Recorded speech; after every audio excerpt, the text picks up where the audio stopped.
mayor al que la articulación tiene en el preoperatorio. Debe haber también un equilibrio de los tejidos. Entonces, ninguna de las transferencias debe hacerse antes de que los tejidos tengan una condición óptima. ¿Y qué significa esta condición óptima?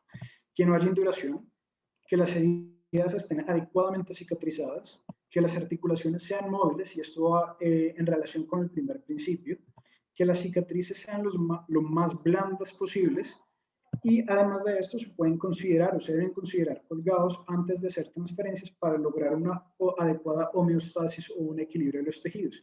Y esto es importante también tenerlo en cuenta porque los tendones no van a funcionar si están pasando o tienen que funcionar a través de un tejido cicatricial. Además de esto, pues se deben minimizar el riesgo de nueva formación de cicatrices que después de una transferencia me pueden afectar el movimiento final de estos pacientes. Debe haber también una fuerza adecuada. Entonces, ¿qué significa esto? Que el músculo que yo seleccione como donante debe ser lo suficientemente fuerte para realizar su nueva función. Y las fuerzas relativas o la excursión, que es el movimiento del músculo donante, debe ser muy similar también al músculo o al tendón que va a reemplazar. También es importante tener en cuenta que las transferencias, después de que yo las haga, van a debilitar la fuerza de estos músculos transferidos. Entonces, cuando uno mira la fuerza relativa de estos músculos, uno ve en la parte superior de la tabla los receptores y en la parte inferior los donantes. ¿Cómo se traduce eso? Que yo probablemente no voy a usar el palmaris longus, que tiene una fuerza relativa de 0.1, para transferirlo hacia el extensor carpi radialis longus, que tiene una fuerza mucho mayor, que es 10 veces más. Entonces debo tener más o menos una relación de 1 a 1. La amplitud del movimiento, la excursión, entonces yo debo conocer la amplitud del movimiento de cada uno de los tendones que voy a transferir. Y esto va a ser proporcional a las fibras musculares de cada uno. Básicamente, los flexores y extensores de la muñeca, 33 milímetros, el extensor pollicis longus, 50 milímetros, los flexores de los dedos, 70 milímetros, y debo aumentar, cuando yo hago la disección, debo aumentar la longitud lo más posible para poder transferir la mayor cantidad o garantizar una mayor excursión de estos. Para esto traducido de otra forma, poniéndolo en la misma tabla similar a lo que habíamos visto, entonces hay una regla que es la regla del 357, en donde la muñeca en flexión y extensión tiene una excursión de 3 centímetros aproximadamente, una extensión de los dedos de aproximadamente 5 centímetros y los flexores de los dedos de 7 centímetros. Por otro lado, debe haber una línea recta de tensión o un vector que sea lo más recto posible. Entonces yo voy a hacer una transferencia que garantice una línea recta desde el origen hasta la inserción. Y esto voy a buscarlo porque si no lo hago de esta forma, tendría que haber compensatoriamente un aumento de la fuerza necesaria para compensar la fricción generada y puede generar también que haya una migración de la transferencia del tendón buscando una línea recta que sea pues mucho más óptima. Entonces, las líneas deben ser la transferencia en línea recta del origen a la polea y de la polea a la inserción del tendón. Cuando yo pienso que hay un cambio angular de dirección, esto debe ser lo más pequeño posible para minimizar la fricción y la posibilidad de adhesión. Por otro lado, entonces debo tener un tendón que cumpla una sola función. Yo no puedo esperar que una transferencia cumpla dos acciones diferentes o que sean antagonistas entre sí. Entonces, también puedo tener una transferencia que se una a múltiples tendones con funciones similares, por ejemplo, el flexor carpi radialis al extensor digitorio en comunes para lograr la extensión, el extensor carpi radialis longus a la banda lateral del extensor de los dedos, entonces cumpliendo o conservando este principio. Finalmente, una transferencia puede restaurar una función activa y brindar funciones pasivas. Entonces, por ejemplo, en ese caso, la oponentoplastia que se inserta al abductor pollicis longus y el mecanismo extensor del pulgar va a restaurar la oposición activa y va a restringir pasivamente la flexión de la interfalángica del pulgar. Debe haber sinergismo también entre los músculos que estoy transfiriendo. Entonces, esto pues va a ser ventajoso y va a ser energéticamente mucho más favorable para garantizar una adecuada transferencia. Entonces, como lo mencionamos, pues la extensión de la muñeca va a tener también una flexión de los dedos y esto tiene que haber una activación cerebral sinérgica para el agarre y esto debe funcionar sinérgicamente para lograr una agarre que sea adecuada. Entonces, es mucho más fácil entrenar un flexor de la muñeca para restaurar la extensión de los dedos, en cambio, pues, y no buscando transferir otro músculo u otro tendón que cumpla otra función. Sin embargo, hay autores que sugieren que yo puedo transferir cualquier tipo de músculo, cualquier tipo de tendón, y esto se va a poder reeducar. Por otro lado, pues el donante debe ser sustituible o no, o puede ser pues es indispensable, puede ser indispensable. Entonces esto es básicamente que yo no puedo transferir algo que me vaya a llevar a una pérdida inaceptable de la función tendinosa o la función general del paciente. Además de esto, pues cuando yo hago la transferencia de DOTS, estar seguro que va a haber otra unidad músculo-tendinosa que realice una misma función del tendón transferido. Y finalmente, el receptor no debe dividirse para permitir, para permitir una transferencia que sea término-terminal, a no ser que yo espere una recuperación del músculo. ¿Cuándo voy a hacer las transferencias? Hay autores, por ejemplo, Burkhalter en el 74, y publicó pues, este artículo que ven acá, en donde decía que se pueden hacer las transferencias lo más pronto posible sin importar la reparación del nervio o no. Y pues en su artículo, pues los artículos subsiguientes recomiendan hacer una transferencia del pronator teres al extensor carpi radialis brevis, y esto va a funcionar como una pérula interna mientras que hay una reparación nerviosa. Finalmente, cuando haya una reparación nerviosa, va a ayudar a una mejor fuerza de agarre y pues va a proteger la estructura, la funcionabilidad de la mano mientras que hay una reparación nerviosa. En estos casos, pues se debe garantizar que haya una unión término-terminal, buscando preservar la continuidad del extensor carpi radialis brevis en el caso que haya una eventual recuperación nerviosa. Sin embargo, pues cuando uno mira la literatura no hay estudios o no hay literatura que hable de un tiempo específico, de un tiempo específico de cuándo hacerlas. Se debe hacer una transferencia cuando haya claridad sobre la reinervación o la posibilidad de reinervación de estos pacientes. Esto va a ser clínicamente y con un electrodiagnóstico. Y como lo mencioné antes, el orden de la inervación del nervio radial. Es importante tener en cuenta que el braquiorradial va a ser el primer músculo que debería mostrar signos de recuperación. Si no hay mejoría, como lo mencionó Rizzo en su charla, pues hacia los 6 meses, cuando ya hay signos de denervación muscular y no hay respuesta de los músculos, se pueden pensar en hacer una transferencia tendinosa. ¿Cuáles son los requerimientos o como estas cosas que yo necesito cuando voy a hacer una transferencia en pacientes que tienen una lesión del nervio radial? Entonces lo vamos a ver, y es qué es lo que vamos a buscar con las transferencias. Uno, extensión de la muñeca, extensión de las metacarpofalágicas y una combinación de extensión y abducción del pulgar. Entonces, durante el planeamiento prequirúrgico, yo me debo preguntar, nos debemos preguntar una serie de cosas que nos van a llevar a la forma más adecuada o saber exactamente cómo vamos a abordar este paciente. Yo debo tener claro qué tan buena es la movilidad de la muñeca, en especial la flexión. Entonces,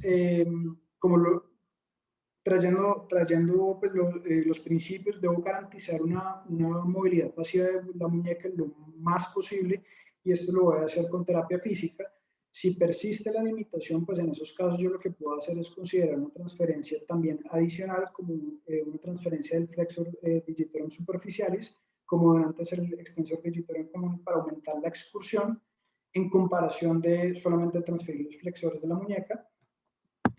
Debo también pensar qué tan importante es el flexor carpi ularis para el paciente. Entonces, en esto se habla del movimiento de dardo. Pues si ustedes lo hacen, es el movimiento de donde uno hace una extensión radial y pasa a flexión cubital, y esto es muy importante para las funciones de la mano, y hay labores específicas donde se requieren más que otras. También debo tener en cuenta o preguntarme si hay una parálisis del nervio interoso posterior, en donde, pues en ese caso, debo preservar la preservación del flexor carpi ularis. Va a ser importante para contrarrestar la acción del extensor carpi radialis y de esta forma minimizar una desviación radial de la muñeca. También me debo preguntar si el paciente tiene o no tiene un palmaris longus.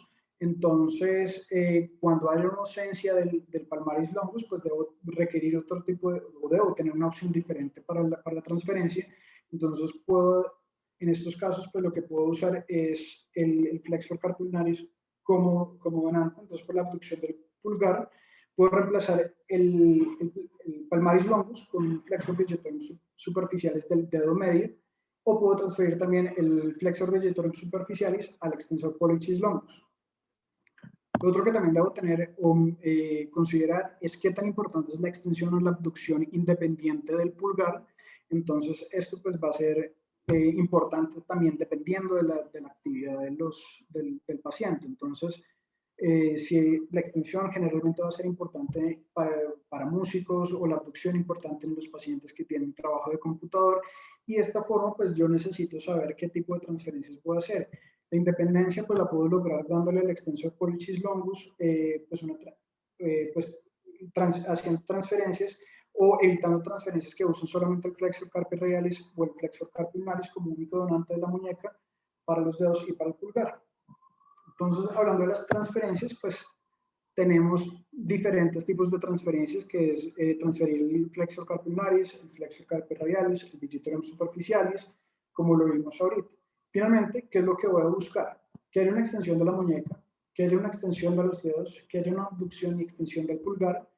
Tengo que otra vez ver qué es lo que puedo usar y qué es lo que he demostrado que funciona bien. Entonces, los diferentes tipos de transferencias. Entre estas, pues tenemos las transferencias clásicas. La primera de estas es la transferencia de Jones, en donde se transfiere el pronator teres al extensor carpi radialis brevis, donde yo hago para buscar una extensión de la muñeca, el flexor carpi ulnaris al extensor digitorum communis para buscar la extensión de los dedos, y finalmente, pues para tener en cuenta, pues cuando se hace el flexor carpi ulnaris o el extensor digitorum communis, lo que yo hago en este caso es hacer una liberación extensa, buscando crear una línea recta, un vector más recto desde el origen a la inserción de los tendones. Y en esta imagen, como ustedes lo pueden ver, se muestra pues es una unión término-lateral. Sin embargo, también se puede usar una unión, una sutura término-terminal para asegurar un vector que sea mucho más directo, y de esta forma garantizar una mejor excursión de los tendones. Y también, pues finalmente voy a hacer el palmaris longus lo voy a reenrutar hacia el extensor pollicis longus, buscando extender y abducir el pulgar. Para recordar, cuando hay una ausencia del palmaris longus, lo que puedo usar es el flexor digitorum superficialis del dedo anular o del dedo medio. Tenemos también las transferencias de Brand, en donde se hace, los primeros pasos son iguales. Entonces el pronator teres es el extensor carpi radialis brevis, el palmaris longus se enruta hacia el extensor pollicis longus, y lo otro que voy a hacer es del flexor carpi radialis, lo voy a transferir al extensor digitorum communis. Esto lo voy a transferir alrededor del borde radial a través de un túnel subcutáneo. Y pues dentro de las cosas que dentro de la descripción original de Brand, se consideraba también hacer una división de los tendones del extensor digitorum communis y hacer una unión término-terminal. Entonces, cuando se hace esta división, pues se van a evaluar la extensión de las metacarpoplágicas y se van a escoger como los tendones, los mejores tendones para lograr una redirección de esta transferencia. Dentro de esta misma técnica se describe una técnica adicional, que es la de Adachi, en donde lo que se hace es, en vez de pasar alrededor del borde radial a través de un túnel subcutáneo, lo que se hace es que se hace una transferencia a través de la membrana interosa, y de esta forma se garantiza que haya un vector o una línea mucho más recta y mucho más benéfica para la transferencia. Por otro lado, la transferencia de Boyce, entonces nuevamente el pronator teres al extensor carpi radialis brevis y al extensor carpi radialis longus, buscando extender la muñeca. El flexor digitorum superficialis del dedo medio y anular se va a dividir proximal hacia el quiasma, y lo que va a hacer es que lo va a transferir lo va a pasar a través de la membrana interósea para volver los extensores. Entonces el flexor digitorum superficialis del dedo medio va a ir al extensor digitorum communis, y el superficial al extensor del índice y el palmaris longus. Finalmente, pues el flexor carpi radialis va a ir alrededor del radio hacia el abductor pollicis longus para lograr una extensión. Entonces, empecé a mencionar también el flexor digitorum superficialis varias veces. ¿Cuándo lo voy a usar? Entonces, cuando hay un paciente que tiene una artrodesis de muñeca, entonces esto lo que va a hacer es que me va a mejorar la excursión tendinosa cuando busco una extensión simultánea de la muñeca y de los dedos, y cuando hay una ausencia del palmaris longus, como lo mencioné anteriormente. Independiente de las transferencias que yo haga, pues debo seguir unos procedimientos o una serie de pasos durante el procedimiento de transferencias. Entonces, tengo que hacer una buena disección de los tejidos donantes, debo preparar el receptor, debo reenrutar el donante hacia el receptor, suturar el tendón donante al receptor y finalmente tensionar la transferencia. Y vamos a hablar un poco de eso. Entonces, ¿qué consideraciones debo tener cuando hago una disección de los tendones donantes? Entonces, debo identificar y proteger los nervios cutáneos, la arteria radial cuando voy a transferir el flexor carpi radialis y la cubital con el flexor carpi ulnaris. Debo movilizar adecuadamente los vientres musculares, tratando de no lesionar los pedículos neurovasculares. ¿Cómo voy a preparar el tendón receptor? Entonces, debo limpiar la fascia de los tendones lo más posible, debo preservar el retináculo extensor, para preparar entonces el extensor pollicis longus, entonces lo que se recomienda, lo que está escrito es hacer una incisión en la unión miotendinosa y de esta forma para hacer una transferencia término-terminal. Y pues cuando voy a preparar el extensor carpi radialis brevis y el extensor digitorum communis, depende de lo que busque hacer, si quiero hacer una unión término-terminal o una término-lateral. Tener como recordar que cuando yo hago una unión término-lateral, pues estoy esperando, voy a buscar, o se puede esperar que el paciente tenga una recuperación de su función o una recuperación nerviosa y de esta forma pues mejorar la funcionabilidad de la mano. Debo rotar los tendones donantes, entonces debo crear un camino, ya sea subcutáneo, buscando protegiendo los nervios. Puedo hacer también un túnel subcutáneo, por ejemplo, para el palmaris longus, o también puedo hacer un túnel a través de la membrana interósea, en donde en ese caso lo que voy a hacer es mejorar el vector o la línea de fuerza de los tendones. Además de esto, pues cuando uso el pronator teres, pues lo puedo hacer alrededor de un borde subcutáneo del radio, del extensor digitorum communis alrededor del borde subcutáneo, ya sea del cúbito o del radio, dependiendo de lo que quiera hacer. El extensor pollicis longus, pues lo puedo hacer de manera subcutánea hacia el palmaris longus. Entonces, después de esto, pues voy a suturar los tendones y estos son los diferentes tipos de suturas que puedo hacer. Las suturas se recomiendan hacerse proximales al retináculo extensor y de esta forma prevenir una cuerda de arco. Y cuando uno mira los estudios biomecánicos comparando los diferentes tipos de extensores, entonces tenemos este primer estudio comparando el pulver-tap, lazo y la unión lateral de los tendones. Uno puede ver que la fuerza o la carga máxima promedio del pulver-tap y del lazo son bastante similares, sin embargo el lazo es un poco más grueso y esto va a limitar el uso de este tipo de suturas, sobre todo en la parte dorsal. Y cuando uno ya mira otra literatura en donde uno compara el pulver-tap y el espiral, entonces uno ve que también igual son muy similares entre ellos. Entonces, por lo menos en este estudio recomiendo usar la técnica del lazo para la reparación porque es una alternativa que es mucho más fácil de hacer que el pulver-tap. Finalmente, voy a tensionar las transferencias y esto lo que voy a hacer es buscar la longitud óptima del sarcómero y voy a permitir al músculo generar una contracción máxima y adecuada. Entonces, si yo estiro demasiado el donante, pues ¿qué es lo que voy a hacer? Voy a reducir la fuerza contráctil. Y finalmente, el músculo cuando yo lo transfiero y cuando se hace la sutura debe quedar lo más cercano a su longitud en reposo. Y para esto, pues uno debe recordar las gráficas que tenemos en la derecha, las curvas de Blix. Entonces, la primera curva simplemente habla de la contracción activa con respecto a la longitud. Y además de esto tiene qué pena la palabra en inglés, pero no la encontré en español, el recoil o el retorno elástico versus la longitud. Y se hace una curva compuesta en donde va a representar la tensión de un músculo que se contrae desde una posición que está elongada.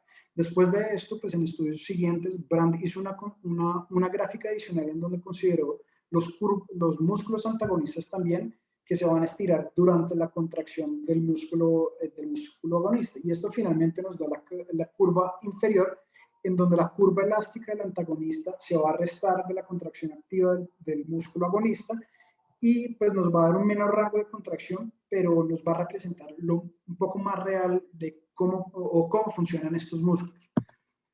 Esta es una misma gráfica en donde vemos relacionada también la longitud del sarcómero y en donde la parte más superior de la gráfica vemos la longitud ideal de los sarcómeros. Entonces, cuando yo hago las transferencias o voy a mencionar las transferencias, pues tengo dos opciones. Uno, transferir hacia la muñeca primero o después de esto. Cuando voy a hacer la transferencia de la muñeca primero, entonces el pronator teres al extensor carpi radialis brevis, voy a tener una muñeca en extensión de 30 a 45 grados, después voy a llevar la muñeca en neutro, y de esta forma pues voy a garantizar que el flexor carpi ulnaris y el flexor carpi radialis al extensor digitorio comunes, pues se pueda transferirlo mientras que las metacarpofalángicas estén en extensión completa. Después de esto puedo hacer una transferencia de la metacarpofalágica del pulgar cuando está en extensión, y esto voy a garantizar una tensión completa al extensor pollicis longus. Después de esto, pues puedo hacer también una transferencia con la muñeca pues de último, en donde los donantes que van hacia el extensor digitorio común y al extensor pollicis longus, con una muñeca que está a 45 grados de extensión y extensión de los dedos. Y voy a ir ajustando la tensión hasta pues, tener una muñeca que está a los 30 grados. Cuando transfiero el pronator teres hacia el extensor carpi radialis, pues debo garantizar o buscarme que haya una posición de la muñeca más o menos a 30 grados con una leve flexión de las metacarpofalángicas. Cuando miramos las diferentes técnicas que hay, se compara la literatura sobre lo que hay, entonces pues no hay una gran cantidad de estudios que comparan las diferentes técnicas. De los más recientes que se encuentran en este estudio, que es un estudio prospectivo pues, de 58 pacientes, en donde estudiaron a pacientes con parálisis irreversible del nervio radial, simplemente para mostrar que la gran mayoría de estos pacientes fueron secundarios a fracturas de húmero, y se hizo un seguimiento bastante largo. Entonces, en 6 pacientes, pues tenían resultados excelentes, que calificaron como excelente, y el resto de los pacientes con resultados que calificaron como buenos. 55 pacientes, que casi la totalidad, lograron regresar a su trabajo a las 8 semanas, y finalmente este estudio concluyó que pues, evaluando los diferentes métodos de transferencia, no se ha demostrado que haya una ventaja frente a un método de transferencia comparado con el otro. Últimamente, pues ha habido un poco más de literatura o más de evidencia al respecto de la comparación entre transferencias de nervio con transferencias tendinosas. En este estudio, también publicado el año pasado, se compararon a 14 pacientes con una lesión del nervio radial, en donde se hizo una transferencia nerviosa, con 13 pacientes a los que se le hizo una transferencia de tendón. Los pacientes que tenían una transferencia tendinosa, 50% de los pacientes requirieron una flexión de la muñeca para extender los dedos, y a los que se les hizo una transferencia nerviosa, entonces pues lograron hacer una extensión de la carpometacarpiana del pulgar en casi la totalidad de los casos. Cuando se compara con los que se les hicieron una transferencia tendinosa, una pequeña, pues 4 de 13 pacientes lo lograron hacer. Este estudio concluyó pues que hay mejores resultados en los pacientes que fueron una transferencia nerviosa. Sin embargo, todavía no hay como mucha literatura al respecto, y no hay mucha literatura que compare estos dos tipos de tratamientos. Lo que sí es claro es que la reparación tendinosa, la reparación tendinosa, el tiempo es fundamental, como lo vimos, pues, como lo mencionó ahorita y como lo mencionó Rizzo en su charla sobre lesión nerviosa también. El pronóstico de la recuperación de una reparación algunas veces es pobre, y en esos casos debo considerar una transferencia tendinosa tempranamente, como lo vimos en el estudio mencionado por Paul Carter. Sin embargo, cuando pues se pueden hacer reparaciones tardías, y en estos casos el injerto nervioso puede ser necesario, y cuando hay una brecha menor a 5 centímetros, pues va a haber mejores resultados. Cuando uno mira ya específicamente los resultados de los pacientes a los que se le hizo una transferencia tendinosa, pues en realidad los resultados son bastante buenos. Cuando se comparan los diferentes tipos de transferencias, nuevamente no hay ninguna diferencia, pues con respecto al regreso al trabajo, las escalas DASH, la satisfacción del paciente, los arcos de movilidad. Casi todos los pacientes en este estudio que estoy mencionando, pues los pacientes tuvieron una satisfacción pues, en su totalidad y una mejoría funcional en casi todos los pacientes con respecto a antes de la cirugía. ¿Cuáles son las posibles complicaciones de las transferencias tendinosas? Entonces, puede haber una flexión limitada de la muñeca, puede haber una cuerda de arco de las transferencias tendinosas, puede haber una contractura en flexión de las interfalanges proximales, puede haber una desviación radial, una desviación radial también que me limita la funcionabilidad adecuada de la mano, puedo requerir una tenolisis en algunos casos o una liberación del túnel cubital. Puede haber problemas como las heridas y hay algunos autores que han publicado sobre el uso de una incisión o múltiples incisiones. No hay literatura que compare, o por lo menos no encontré literatura que compare el uso de una o varias incisiones al respecto. Sin embargo, pues, por lo que alcancé a leer, depende mucho del cirujano y pues como del cirujano. Y finalmente, pues también puede haber una fatiga prematura de la mano que está relacionada también con lo de las unidades motoras y la fuerza de estas transferencias tendinosas. Para concluir, pues es importante recordar los principios de las transferencias tendinosas. Hay diferentes tipos de transferencias. La literatura no muestra que haya una que sea superior a la otra. Sin embargo, se deben tener en cuenta las necesidades específicas del paciente y la característica del paciente y la lesión que tenga estos pacientes. Los métodos de sutura, exceptuando por la que la reparación lateral a lateral son similares y se debe buscar siempre recuperar lo más que se pueda una extensión de la muñeca, una extensión de los dedos, una abducción y una extensión del pulgar. Muchas gracias.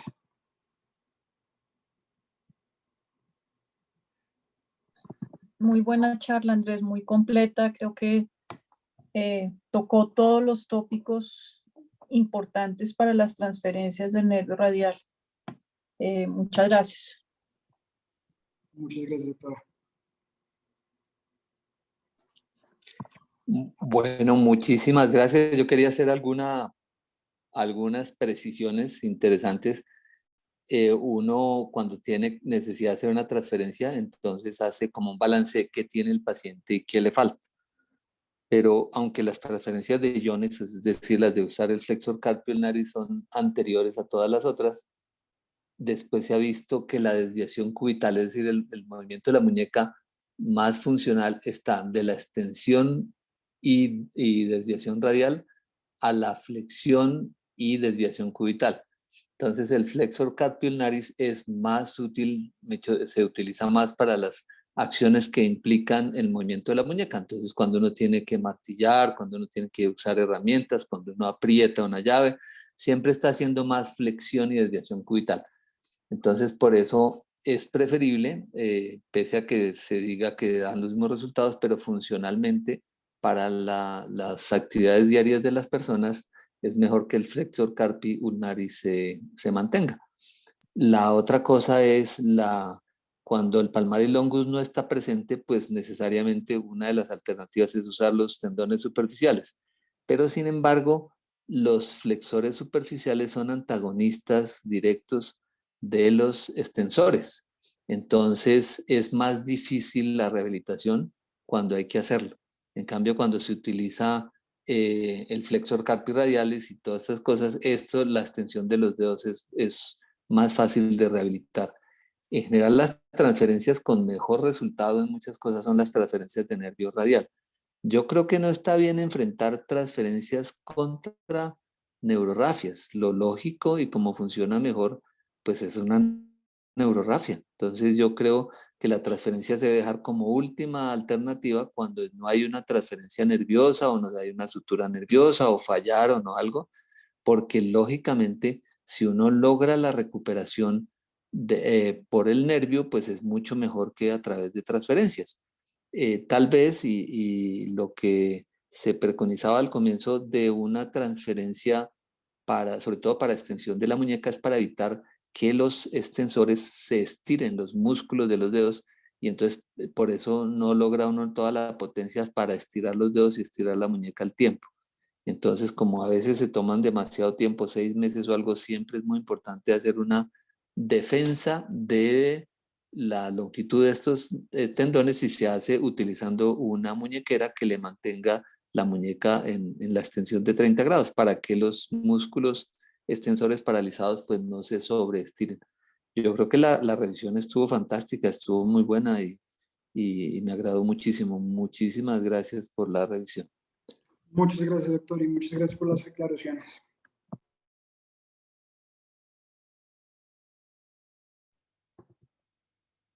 ¿Hay alguna otra pregunta, comentarios o algún aporte? ¿Se durmieron? Doctora. Buenas noches, Carolina Molano. Hola, Caro, adelante. No, pues un comentario, cuando podemos hacer preparación de esa transferencia, entrenar esos músculos, tenerlos fuertes en 5, para que cuando sean transferidos van a perder un punto, entonces quedan en 4. Y siempre mantener movilidad articular. Esas son como las indicaciones de preparar la transferencia. Gracias, Caro. Eso es clave, ¿no? Ustedes siempre que estén pensando en hacer transferencias, uno tiene que, como lo dijo claramente Andrés, es tener, o sea, los principios que dijo Andrés son fundamentales. Siempre tener un músculo, siempre tener presente que el músculo va a perder, como acaba de decir Carolina, un punto de fuerza después de la transferencia que eventualmente lo puede volver a ganar, pero en principio lo va a perder. Y mantener que los tejidos blandos estén blandos, verdaderamente blandos, que no sea una cicatriz y que además el paciente tenga movilidad completa. Creo que eso son unas cosas súper importantes. Entonces, si no hay más comentarios y no hay preguntas, entonces, pues hasta mañana. Muchas gracias, doctora. No, a ti, gracias, Andrés. Muy buena presentación. Muchas gracias. Gracias. Bueno, chao.